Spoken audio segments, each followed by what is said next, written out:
Daily reading through the Bible, Week 7, Day 5, Leviticus chapters 4 through 7, Hebrews chapter 3.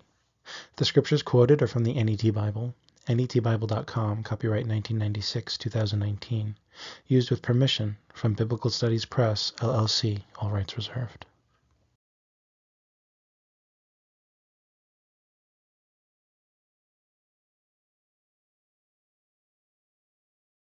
Leviticus 4. Then the Lord spoke to Moses.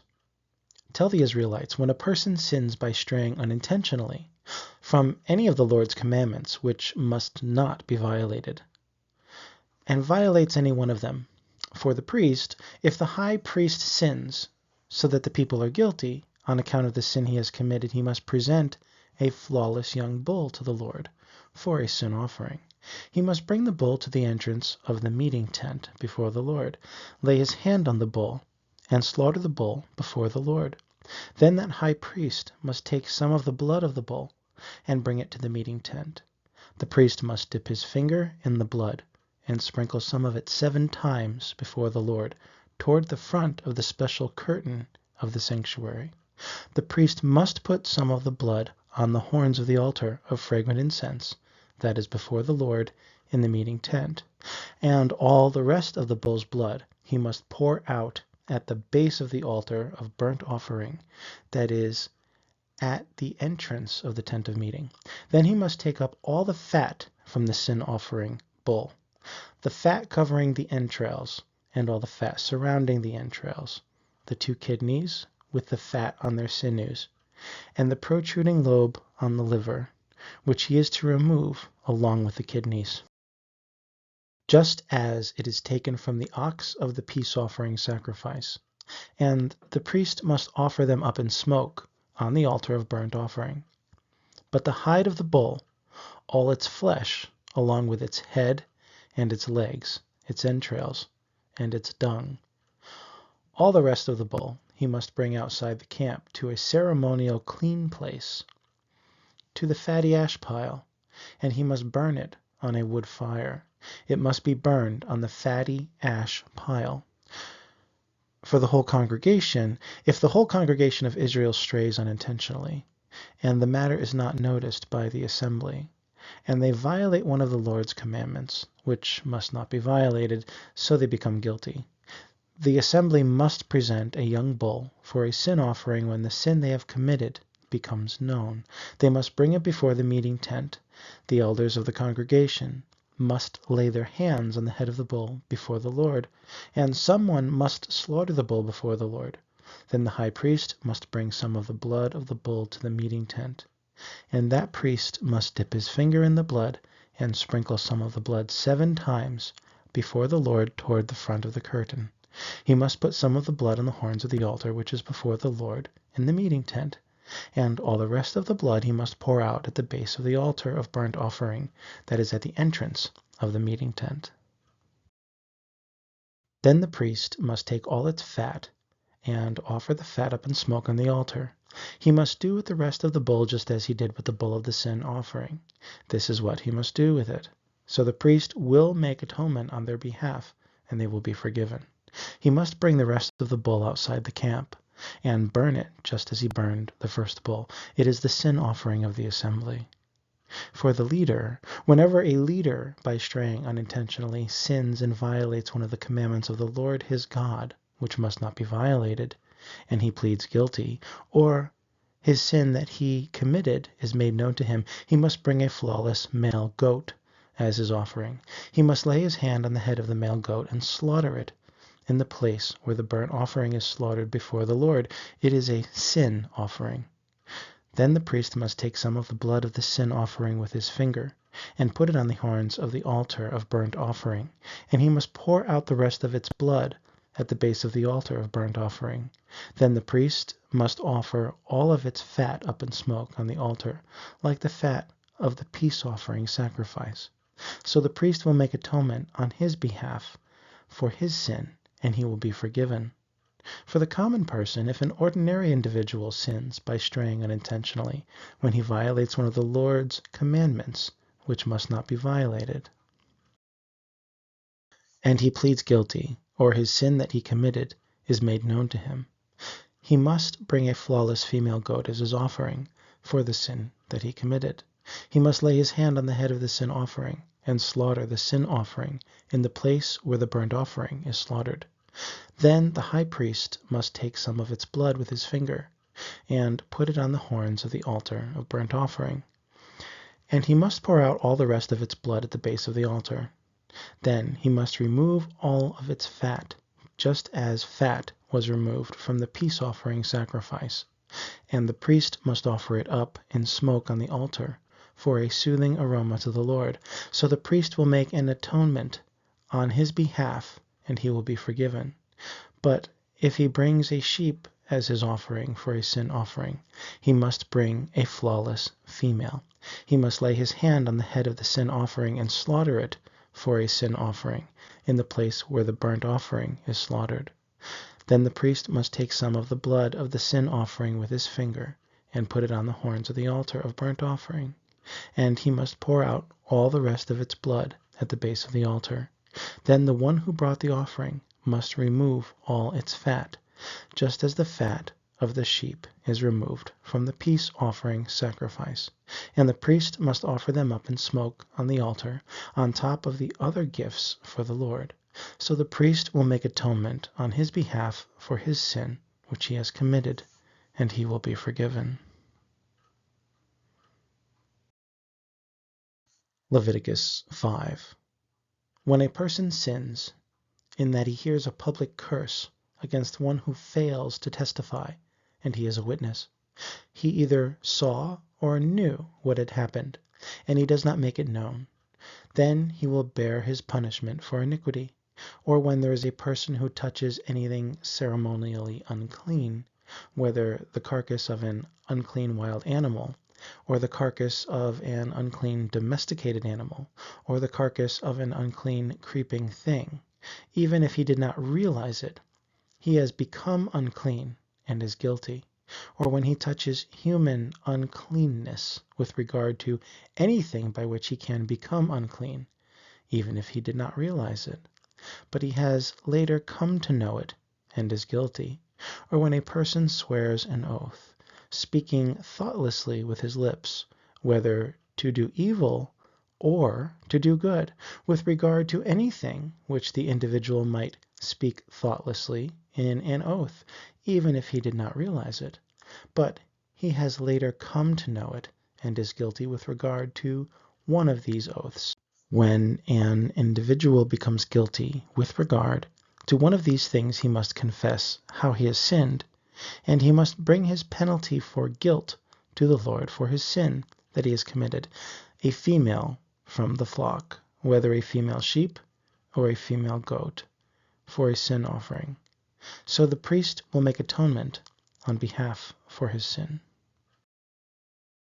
If he cannot afford an animal from the flock, he must bring his penalty for guilt for his sin that he has committed, 2 turtle doves or 2 young pigeons to the Lord, one for a sin offering and one for a burnt offering.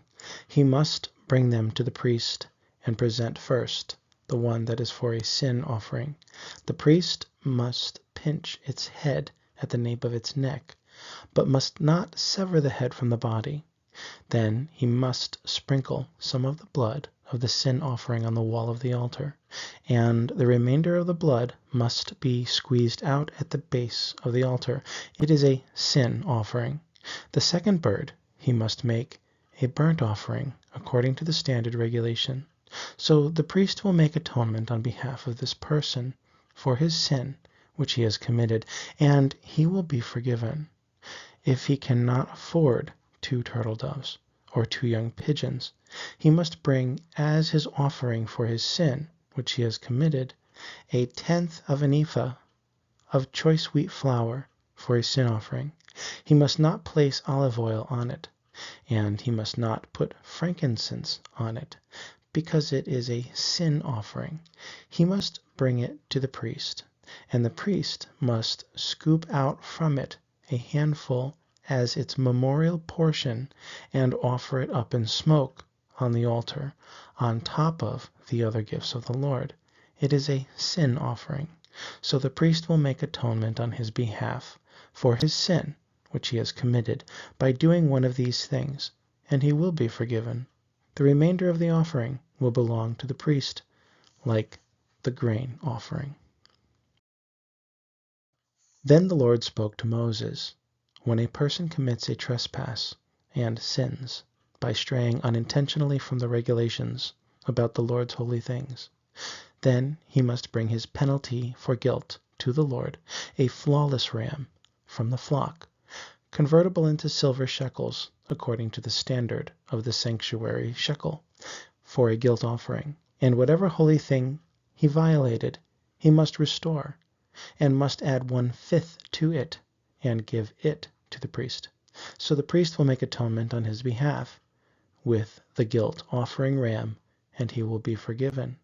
If a person sins and violates any of the Lord's commandments, that must not be violated, although he did not know it at the time, but later realizes he is guilty. Then he will bear his punishment for iniquity, and must bring a flawless ram from the flock, convertible into silver shekels, for a guilt offering to the priest. So the priest will make atonement on his behalf for his error that he committed, although he himself had not known it, and he will be forgiven. It is a guilt offering. He was surely guilty before the Lord. Leviticus 6. Then the Lord spoke to Moses, when a person sins and commits a trespass against the Lord by deceiving his fellow citizen in regard to something held in trust, or a pledge, or something stolen, or by extorting something from his fellow citizen, or has found something lost and denies it, and swears falsely concerning any one of the things that someone might do to sin. When it happens that he sins and he is found guilty, then he must return whatever he had stolen, or whatever he had extorted, or the thing that he had held in trust, or the lost thing that he had found, or anything about which he swears falsely. He must restore it in full, and add 1/5 to it. He must give it to its owner when he is found guilty. Then he must bring his guilt offering to the Lord, a flawless ram from the flock, convertible into silver shekels, for a guilt offering to the priest. So the priest will make atonement on his behalf before the Lord, and he will be forgiven for whatever he has done to become guilty. Then the Lord spoke to Moses, "Command Aaron and his sons, this is the law of the burnt offering. The burnt offering is to remain on the hearth on the altar all night until morning, and the fire of the altar must be kept burning on it. Then the priest must put on his linen robe, and must put linen leggings over his bare flesh, and he must take up the fatty ashes of the burnt offering that the fire consumed on the altar, and he must place them beside the altar.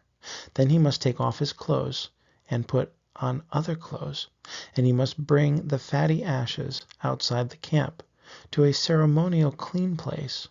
But the fire which is on the altar must be kept burning on it. It must not be extinguished. So the priest must kindle wood on it morning by morning, and he must arrange the burnt offering on it, and offer the fat of the peace offering up in smoke on it. A continual fire must be kept burning on the altar. It must not be extinguished. This is the law of the grain offering. The sons of Aaron are to present it before the Lord in front of the altar, and the priest must take up with his hand some of the choice wheat flour of the grain offering, and some of its olive oil, and all of the frankincense that is on the grain offering, and he must offer its memorial portion up in smoke on the altar as a soothing aroma to the Lord. Aaron and his sons are to eat what is left over from it. It must be eaten unleavened in a holy place.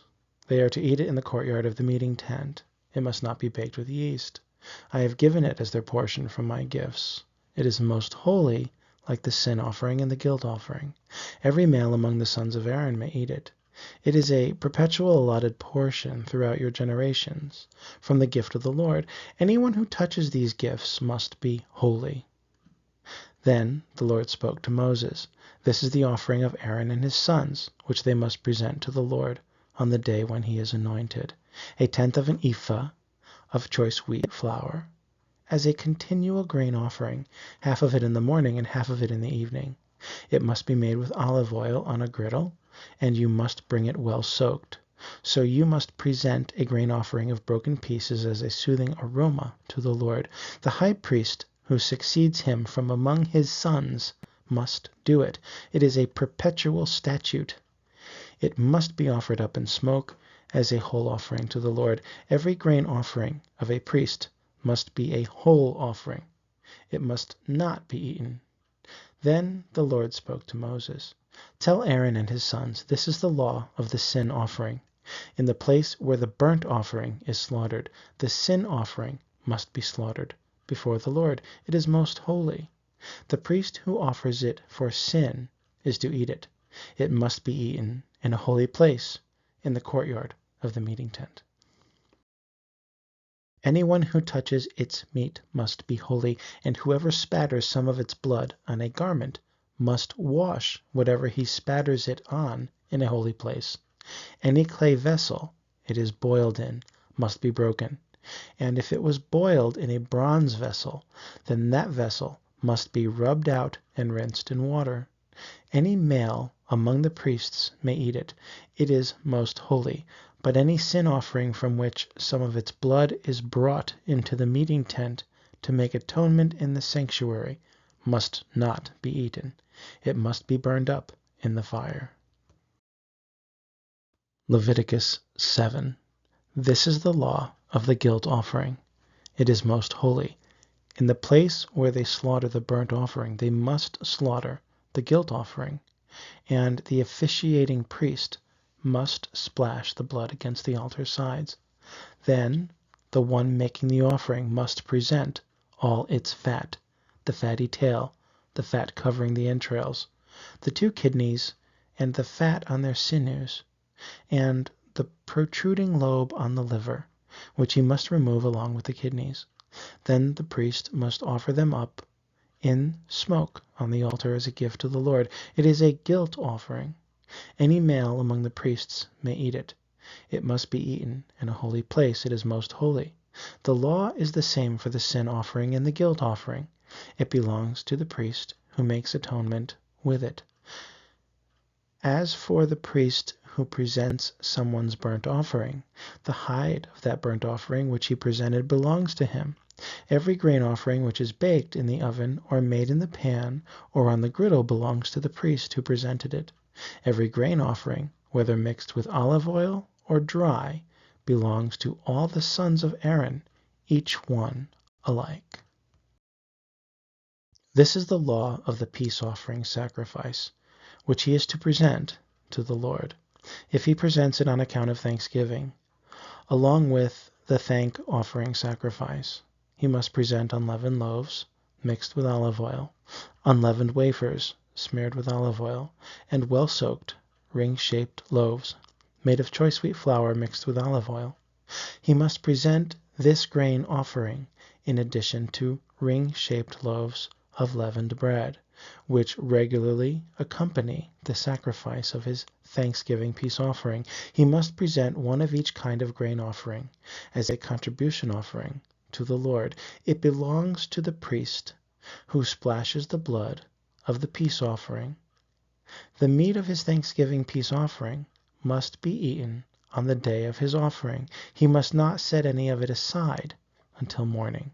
If his offering is a votive or free will sacrifice, it may be eaten on the day he presents his sacrifice, and also the leftovers from it may be eaten on the next day, but the leftovers from the meat of the sacrifice must be burned up in the fire on the 3rd day. If some of the meat of his peace offering sacrifice is ever eaten on the 3rd day, it will not be accepted. It will not be accounted to the one who presented it, since it is spoiled, and the person who eats from it will bear his punishment for iniquity. The meat which touches anything ceremonially unclean must not be eaten. It must be burned up in the fire. As for ceremonially clean meat, everyone who is ceremonially clean may eat the meat. The person who eats meat from the peace offering sacrifice, which belongs to the Lord, while that person's uncleanliness persists, will be cut off from his people. When a person touches anything unclean, whether human uncleanness, or an unclean animal, or an unclean, detestable creature, and eats some of the meat of the peace offering sacrifice, which belongs to the Lord, that person will be cut off from his people. Then the Lord spoke to Moses, "Tell the Israelites, you must not eat any fat of an ox, sheep, or goat. Moreover, the fat of an animal that has died of natural causes, and the fat of an animal torn by beasts may be used for any other purpose, but you must certainly never eat it. If anyone eats fat from the animal from which he presents a gift to the Lord, that person will be cut off from his people. And you must not eat any blood of the birds or of the domesticated land animals in any of the places where you live.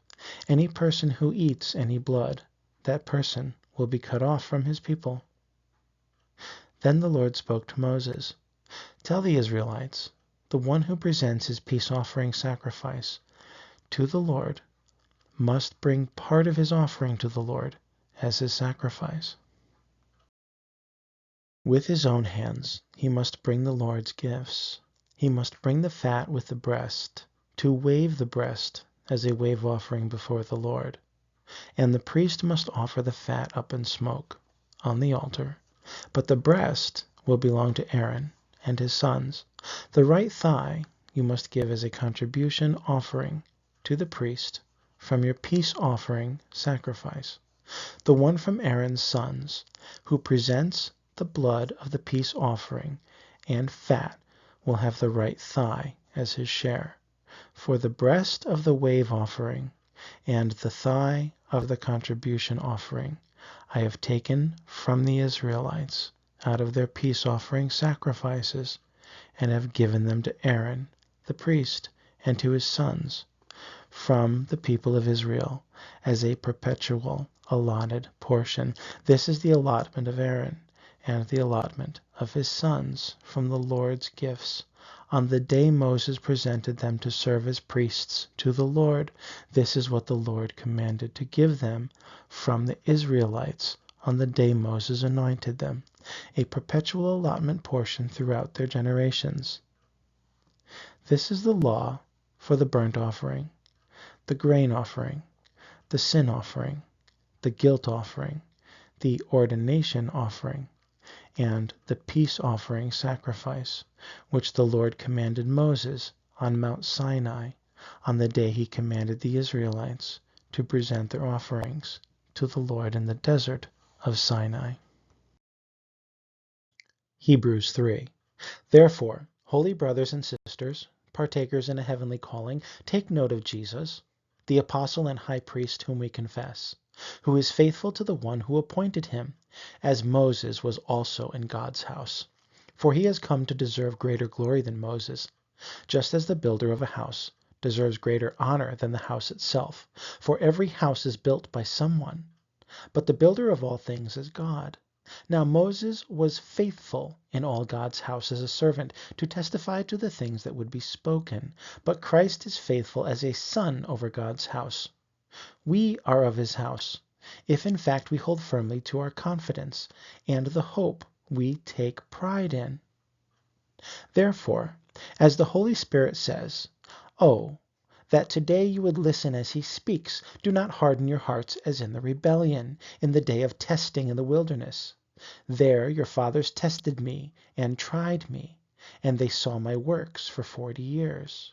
Therefore I became provoked at that generation and said, their hearts are always wandering, and they have not known my ways. As I swore in my anger, they will never enter my rest. See to it, brothers and sisters, that none of you has an evil, unbelieving heart that forsakes the living God, but exhort one another each day, as long as it is called today, that none of you may become hardened by sin's deception. For we have become partners with Christ, if in fact we hold our initial confidence firm until the end. As it says, "Oh, that today you would listen as he speaks. Do not harden your hearts, as in the rebellion. For which ones heard and rebelled? Was it not all who came out of Egypt, under Moses' leadership? And against whom was God provoked for 40 years? Was it not those who sinned, whose dead bodies fell in the wilderness? And to whom did he swear they would never enter into his rest, except those who were disobedient? So we see that they could not enter because of unbelief." The next daily reading through the Bible, week 8, day 1. Leviticus chapters 8 through 11, Psalm 110, Hebrews 4. The scriptures quoted are from the NET Bible, netbible.com. Copyright 1996, 2019. Used with permission from Biblical Studies Press, LLC.